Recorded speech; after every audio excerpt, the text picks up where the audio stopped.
The Swami who inspired the world, a glimpse of the sage Vivekananda. When I was around the age of 16 years old, living in the San Fernando Valley, I learned that there was a remarkable Hindu temple just over the hills in Hollywood that was dedicated to the life and teachings of the Indian mystic Sri Ramakrishna.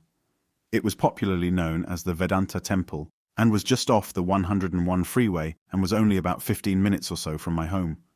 It was open to anyone during the day and was remarkably quiet and serene, given that it was a stone's throw away from one of the busiest automobile passageways in the world. I fell in love with the place at first sight, and would often go there to meditate for an hour or so and visit the small bookstore that housed a variety of texts on meditation, yoga, and philosophy. One time, however, I was intrigued to watch during noontime the daily puja ceremony that was performed in front of the Ramakrishna Murti that adorned the inner sanctum of the hall. Given my deep interest in Eastern thought, I wanted to know more about the life and teachings of Sri Ramakrishna and his most prominent disciple, Swami Vivekananda. There is a plethora of writings about both, and after years of reading such literature, one comes to appreciate the enormous impact they had on the spiritual life of millions, regardless of their religious affiliation.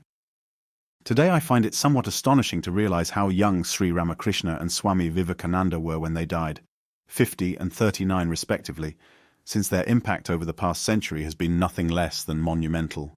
The Catholic purview of Vedanta, opening its doors and ideas to all and sundry without resorting to proselytizing, has always impressed me.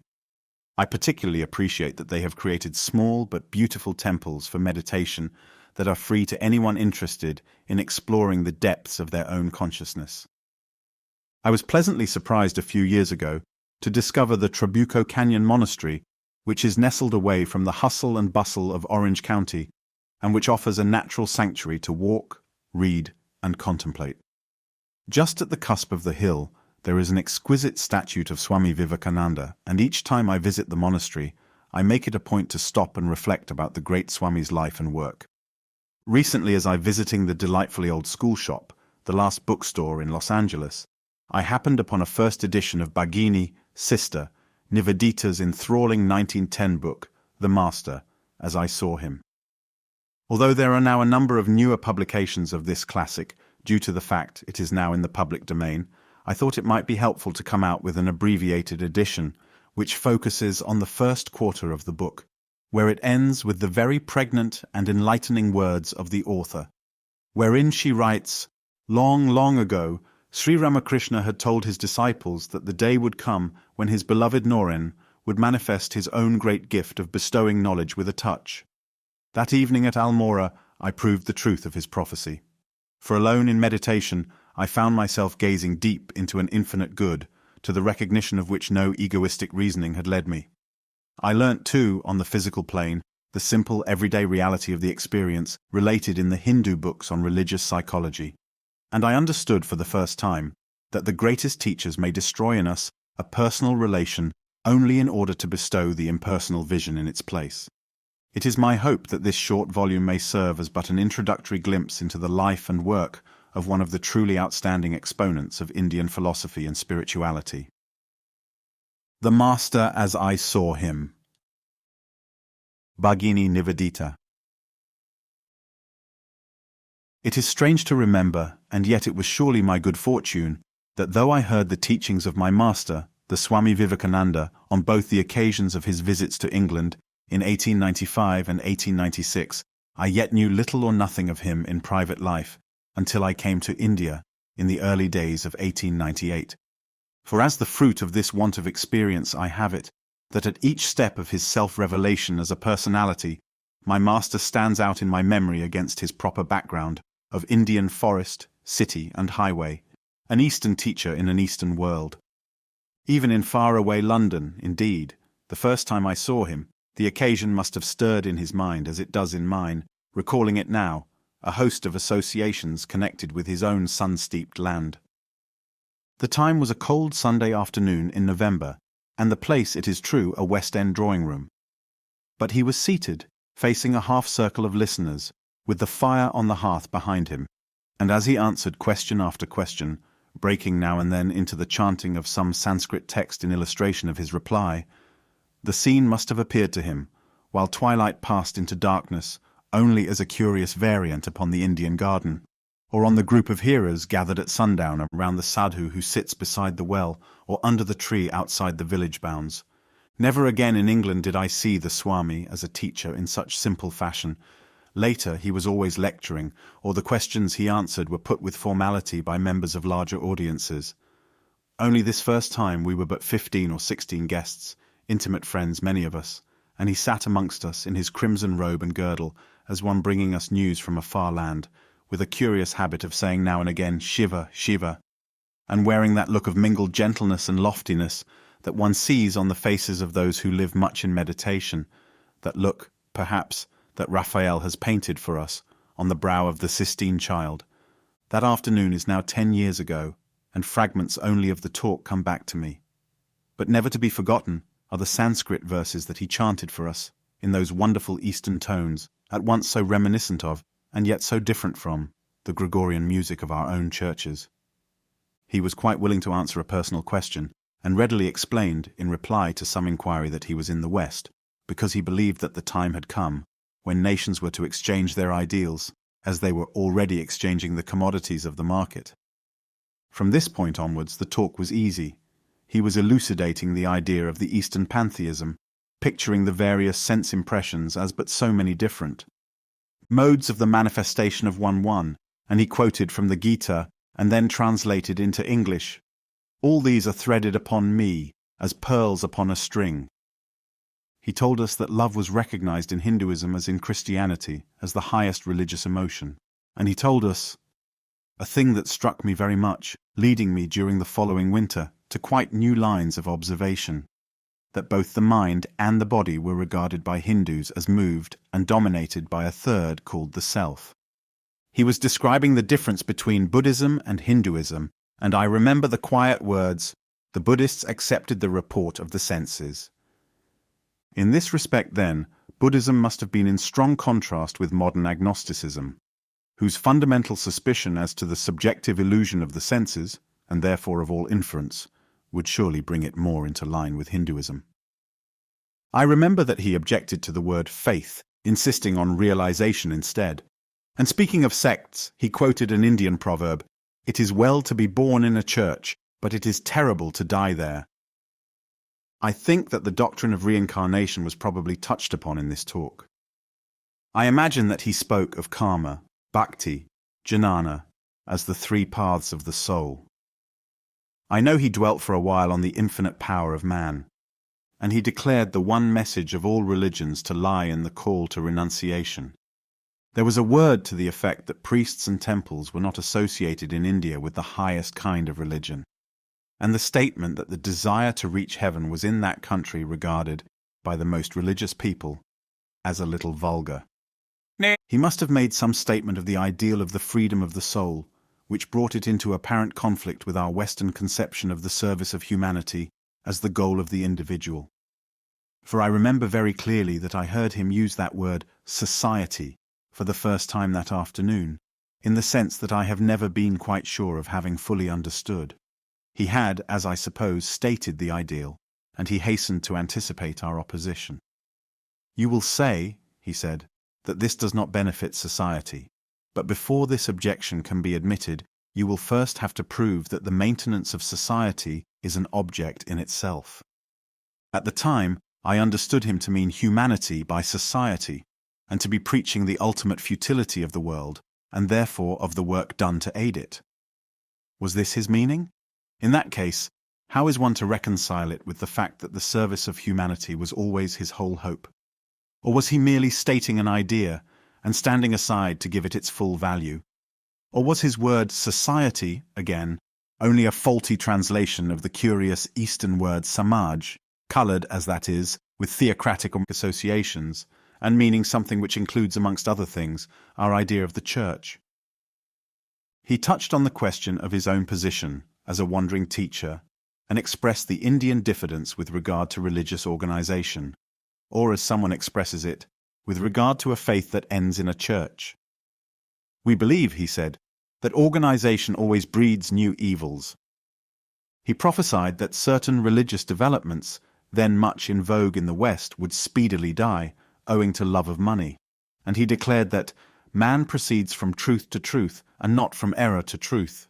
This was indeed the master thought which he continually approached from different points of view, the equal truth of all religions, and the impossibility for us of criticizing any of the divine incarnations, since all were equally forth-shinings of the One. And here he quoted that greatest of all verses of the Gita: "Whenever religion decays and irreligion prevails, then I manifest myself, for the protection of the good, for the destruction of the evil, for the firm establishment of the truth. I am born again and again." We were not very orthodox or open to belief, we who had come to meet the Hindu yogi, as he was called in London at that time. The white-haired lady with the historic name who sat on the Swami's left and took the lead in questioning him with such exquisiteness of courtesy was perhaps the least unconventional of the group in matters of belief, and she had been a friend and disciple of Frederick Denison Maurice. Our hostess and one or two others were interested in those modern movements which have made of an extended psychology the center of a faith. But most of us had, I incline to think, been singled out for the afternoon's hospitality, on the very score of our unwillingness to believe, for the difficulty of convincing us of the credibility of religious propaganda in general. Only this habit, born of the constant need of protecting the judgment against ill-considered enthusiasm, can, as I now think, furnish any excuse for the coldness and pride with which we all gave our private verdicts on the speaker at the end of our visit. It was not new, was our accusation, as one by one we spoke with our host and hostess before leaving. All these things had been said before. For my own part, however, as I went about the tasks of that week, it dawned on me slowly that it was not only ungenerous, it was also unjust, to dismiss in such fashion the message of a new mind and a strange culture. It occurred to me that though each separate dictum might find its echo or its fellow amongst things already heard or already thought, yet it had never before fallen to my lot to meet with a thinker who in one short hour had been able to express all that I had hitherto regarded as highest and best. I therefore took the only two opportunities that remained to me of hearing the Swami lecture while he was still in London.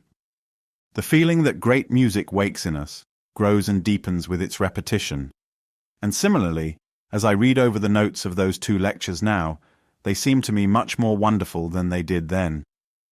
For there was a quality of blindness in the attitude I presented to my master that I can never sufficiently regret. When he said, "The universe is like a cobweb, and minds are the spiders. For mind is one as well as many," he was simply talking beyond my comprehension. I noted what he said, was interested in it, but could pass no judgment upon it, much less accept it. And this statement describes more or less accurately the whole of my relation to his system of teaching, even in the following year, when I had listened to a season's lectures, even perhaps on the day when I landed in India. There were many points in the Swami's teachings of which one could see the truth at once. The doctrine that while no religion was true in the way commonly claimed, yet all were equally true in a very real way, was one that commanded the immediate assent of some of us. When he said that God, really impersonal, seen through the mists of sense, became personal, one was awed and touched by the beauty of the thought. When he said that the spirit behind an act was more powerful than the act itself, or when he commended vegetarianism, it was possible to experiment. But his system as a whole, I, for one, viewed with suspicion, as forming only another of those theologies which if a man should begin by accepting, he would surely end by transcending and rejecting. And one shrinks from the pain and humiliation of spirit that such experiences involve. It is difficult at this point to be sufficiently explicit. The time came, before the Swami left England, when I addressed him as Master. I had recognized the heroic fibre of the man, and desired to make myself the servant of his love for his own people, but it was his character to which I had thus done obeisance. As a religious teacher, I saw that although he had a system of thought to offer, nothing in that system would claim him for a moment if he found that truth led elsewhere. And to the extent that this recognition implies, I became his disciple. For the rest, I studied his teaching sufficiently to become convinced of its coherence, but never, till I had had experiences that authenticated them, did I inwardly cast in my lot with the final justification of the things he came to say. Nor did I at that time, though deeply attracted by his personality, dream of the immense distance which I was afterwards to see, as between his development and that of any other thinker or man of genius whom I could name. Referring to this skepticism of mine, which was well known at the time to the rest of the class, a more fortunate disciple long afterwards was teasing me in the Swami's presence, and claiming that she had been able to accept every statement she had ever heard him make. The Swami paid little or no attention to the conversation at the time, but afterwards he took a quiet moment to say, "Let none regret that they were difficult to convince. I fought my master for 6 long years, with the result that I know every inch of the way. Every inch of the way." One or two impressions, however, stand out from those first discourses.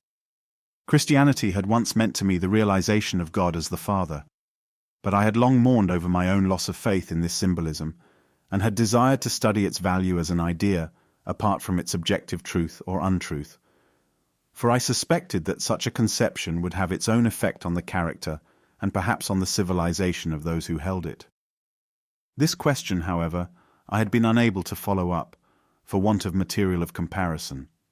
And here was one who told us of no less than 5 systems of worship, founded on similar personifications of the divine idea. He preached a religion which began with the classification of religious ideas.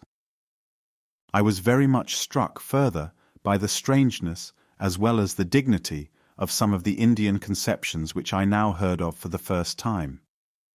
The very newness of these metaphors and of the turn of thought made them an acquisition. There was the tale, for instance, of the saint who ran after a thief with the vessels he had dropped in his terror at being discovered, and cast them all at his feet, crying, "O Lord, I knew not that thou wast there. Take them, they are thine. Pardon me, thy child." And again, of the same saint we heard how he described the bite of a cobra, when at nightfall he recovered by saying, "A messenger came to me from the beloved." There was the inference, again, that the Swami himself had drawn from the mirage in the desert. 15 days he had seen it, and taken it always to be water. But now that he had been thirsty, and found it to be unreal, he might see it again for 15 days, but always henceforth he would know it to be false.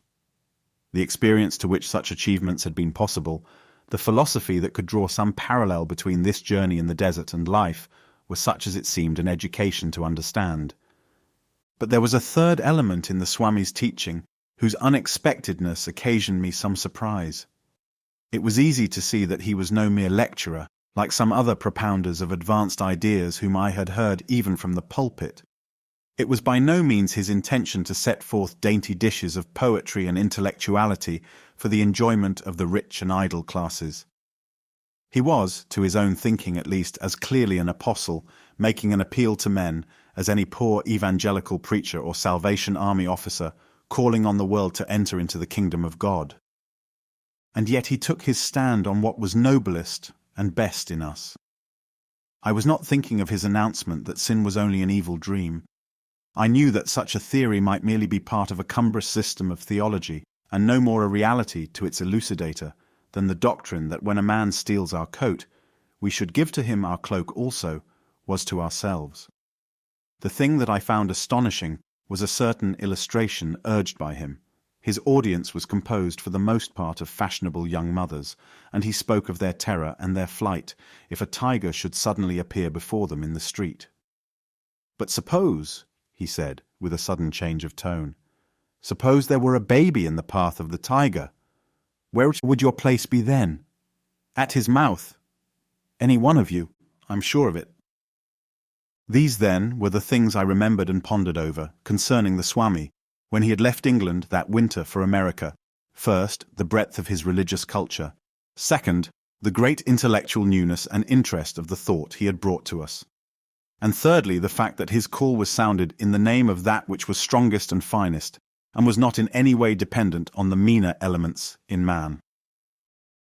The Swami Vivekananda in London.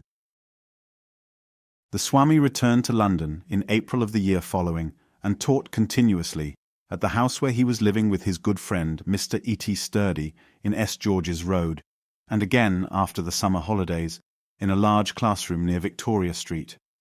During July, August and September he travelled in France, Germany and Switzerland with his friends Mr. and Mrs. Sevier, and Miss H.F. Muller. In December he left for India, with some of his disciples by way of Rome, and arrived at Colombo in Ceylon on January 15, 1897. Many of the lectures which he gave during the year 1896 have since been published, and in them all the world may read his message and the interpretation by which he sought to make it clear. He had come to us as a missionary of the Hindu belief in the immanent God, and that he called upon us to realize the truth of his gospel for ourselves. Neither then, nor at any after time, did I ever hear him advocate to his audience any specialized form of religion.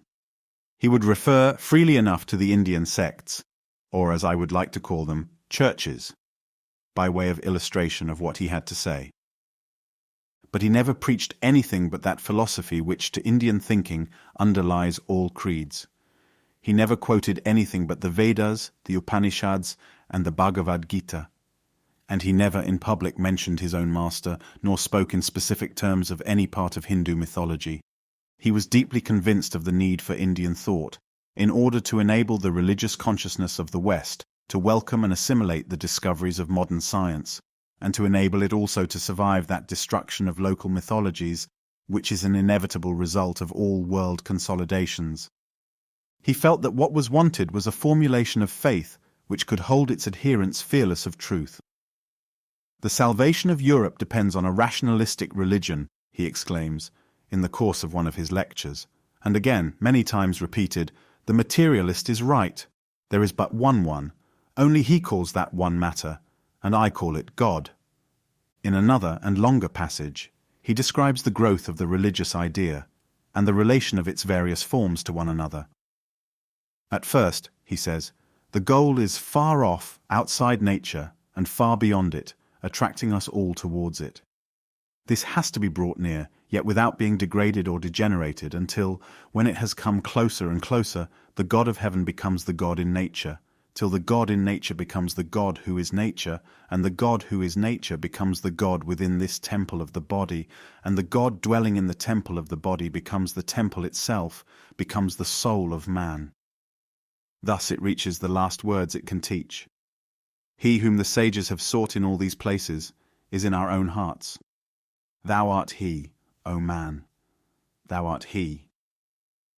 He always considered, for his own part, that his greatest intellectual achievement during this period had consisted in his lectures on Maya, and it is only by reading these carefully that an idea can be formed of the difficulty of the task he undertook in trying to render the conception in modern English. Throughout the chapters in question we feel that we are in presence of a struggle to express an idea which is clearly apprehended, in a language which is not a fit vehicle for it. The word is wrongly understood, says the Swami, to mean delusion. Originally it meant something like magic, as Indra through his Maya assumed various forms, but this meaning was subsequently dropped, and the word went through many transformations. A milestone in the series of conceptions that finally determined its meaning is found in the text, because we talk in vain, and because we are satisfied with the things of the senses, and because we are running after desires, therefore we, as it were, cover this reality with a mist. Finally, the word is seen to have assumed its ultimate meaning in the quotation from the Svetasvatara Upanishad. Know nature to be Maya, and the mind, the ruler of this Maya, as the Lord himself. The Maya of the Vedanta, says the speaker, in its latest development is a simple statement of facts, what we are and what we see around us. But that these words are not intended as a definition will be seen by anyone who reads the whole of the lectures on Maya for himself. It is there evident that the word does not simply refer to the universe as known through the senses, but also describes the tortuous, erroneous, and self-contradictory character of that knowledge. This is a statement of fact, not a theory, says the Swami, that this world is a Tantalus's hell, that we do not know anything about this universe, yet at the same time we cannot say that we do not know. To walk in the midst of a dream, half sleeping, half waking, passing all our lives in a haze, this is the fate of every one of us. This is the fate of all sense knowledge. This is the universe. We see here, as in many other of his interpretations, that an Indian word is incapable of exact rendering into English, and that the only way of arriving at an understanding of it is to try to catch the conception which the speaker is striving to express, rather than to fasten the attention on a sentence or two here or there. By Maya is thus meant that shimmering, elusive, half-real, half-unreal complexity, in which there is no rest, no satisfaction, no ultimate certainty, of which we become aware through the senses, and through the mind as dependent on the senses. At the same time, and that by which all this is pervaded, know that to be the Lord himself. In these two conceptions, placed side by side, we have the whole theology of Hinduism, as presented by the Swami Vivekananda in the West. All other teachings and ideas are subordinated to these two. Religion was a matter of the growth of the individual, a question always of being and becoming. But such growth must presuppose the two fundamental facts, and the gradual transference of the center of gravity, as it were, out of the one into the other, out of Maya into the self. The condition of absorption in Maya was bondage in the Eastern sense. To have broken that bondage was freedom or mukti or even nirvana. The path for the would-be breaker of bondage must always be by seeking for renunciation, not by seeking for enjoyment. In this matter the Swami was, as he said himself, only echoing what had been the burden of all religions. For all religions, Indian and other, have called a halt in the quest for pleasure. All have sought to turn life into a battlefield rather than a ballroom. All have striven to make man strong for death rather than for life. Where I think that the Swami perhaps differed somewhat from other teachers was in his acceptance of every kind of mastery as a form of renunciation. Towards the end of his life I told him that renunciation was the only word I had ever heard from his lips, and yet in truth I think that conquer was much more characteristic of him. For he pointed out that it was by renunciation, that is to say, by sustained and determined effort, by absorption in hard problems through lonely hours, by choosing toil and refusing ease, that Stevenson, for instance, invented the steam engine. He pointed out that the science of medicine represented as strong a concentration of man's mind upon healing as would be required for a cure by prayer or by thought. He made us feel that all study was an austerity directed to a given end of knowledge. And above all, he preached that character, and character alone, was the power that determined the permanence of a religious wave. Resistance was to his mind the duty of the citizen, non-resistance of the monk. And this, because for all the supreme achievement was strength. Forgive, he said, when you also can bring legions of angels to an easy victory. While victory was still doubtful, however, only a coward, to his thinking, would turn the other cheek. One reads the same lesson in his master's story of the boy who for 20 years worked to acquire the power to walk on water. And so, said a saint, you have given 20 years of effort to doing that for which others give the ferryman a penny. The lad might have answered that no ferryman could give his passengers what he had acquired by 20 years of patient striving. But the fact remains that to these teachers, supremely sane, the world's art of navigation had its own full value and its proper place. Years afterwards, in Paris, someone approached him with a question as to the general history of the development of Indian ideas on these subjects. Did Buddha teach that the many was real and the ego unreal, while orthodox Hinduism regards the one as the real and the many as unreal? He was asked. Yes, answered the Swami, and what Ramakrishna Paramahamsa and I have added to this is that the many and the one are the same reality, perceived by the same mind at different times and in different attitudes. Gifted to an extraordinary degree with a living utterance of metaphysics, drawing always upon a classical literature of wonderful depth and profundity, he stood in our midst as, before all, the apostle of the inner life, the prophet of the subordination of the objective to the subjective. Remember, he said once to a disciple, remember, the message of India is always not the soul for nature, but nature for the soul. And this was indeed the organ note, as it were, the deep fundamental vibration that began gradually to make itself heard through all the intellectual interest of the things he discussed, and the point of view he revealed, like the sound of the flute heard far away on the banks of some river in the hour of dawn, and regarded as but one amongst many sweet songs of the world, and like the same strain when the listener has drawn nearer and nearer, and at last, with his whole mind on the music, has become himself the player, may have seemed to some who heard him long, the difference between the life of the soul in Western thinking and in Eastern,